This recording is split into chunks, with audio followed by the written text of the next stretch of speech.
السلام علیکم۔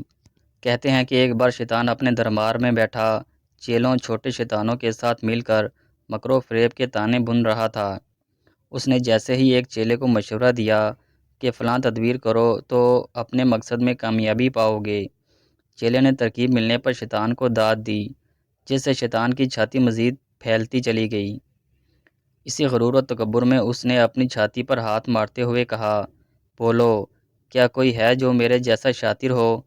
چیلوں نے بآواز کہا، بلا شبہ سرکار، ایسا کوئی نہیں، مگر ان میں سے ایک چیلا گہری سنجیدگی کے ساتھ خاموشی سے بیٹھا رہا۔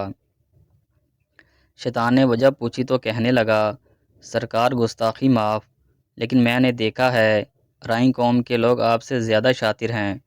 شیطان یہ سن کر بے اختیار اچھل پڑا۔ اس نے فوری کسی ارائیں کو آزمانے کا فیصلہ کیا۔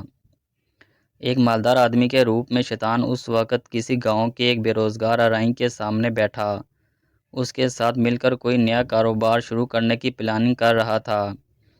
بالآخر دونوں میں طے پایا کہ وہ مل کر کوئی فصل کاشت کریں گے۔ مالدار شخص، شیطان نے کہا، کہ وہ صرف انویسٹمنٹ کرے گا، فصل کی کاشت، کٹائی وغیرہ ہر چیز کی ذمہ داری ارائیں کی ہے، وہ بس کچھ ماہ بعد فصل میں سے اپنا حصہ لینے آئے گا۔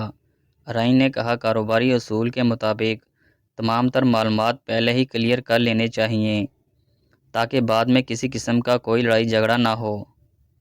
حصہ شیطان کی مرضی کا ہوگا اور فصل میری مرضی کی ہوگی۔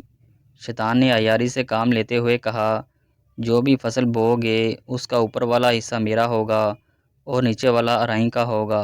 شیطان کچھ ماہ بعد واپس آیا تو پتہ چلا ارائیں نے پیاز کی فصل بوئی تھی، لہٰذا پیاز ارائیں کے حصے میں آئے اور اوپر کے پتے شیطان کے حصے میں۔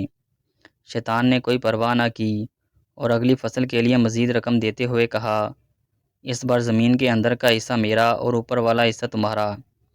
اگلی مرتبہ شیطان کی واپسی ہوئی تو پتہ چلا اس بار ارائیں نے گنوں کی فصل بیجی تھی، لہٰذا سوکھی جڑیں شیطان کا مقدر۔ وہ ارائیں سے مخاطب ہوا اور کہنے لگا، مجھے 2 بار شدید خسارہ ہوا ہے، اس بار فصل کا اوپر کا اور نیچے کا حصہ میرا ہوگا، درمیان کا تمہارا ہوگا۔ ارائیں متفق ہو گیا۔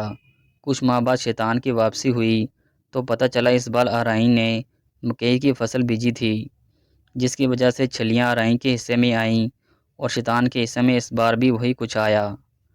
اس طرح ارائیں نے اپنی شاطرانہ ذہنیت کی بدولت شیطان کو بھی مات دے دی۔ ویڈیو کو لائک کر دیں اور چینل کو سبسکرائب ضرور کر دیں۔ شکریہ۔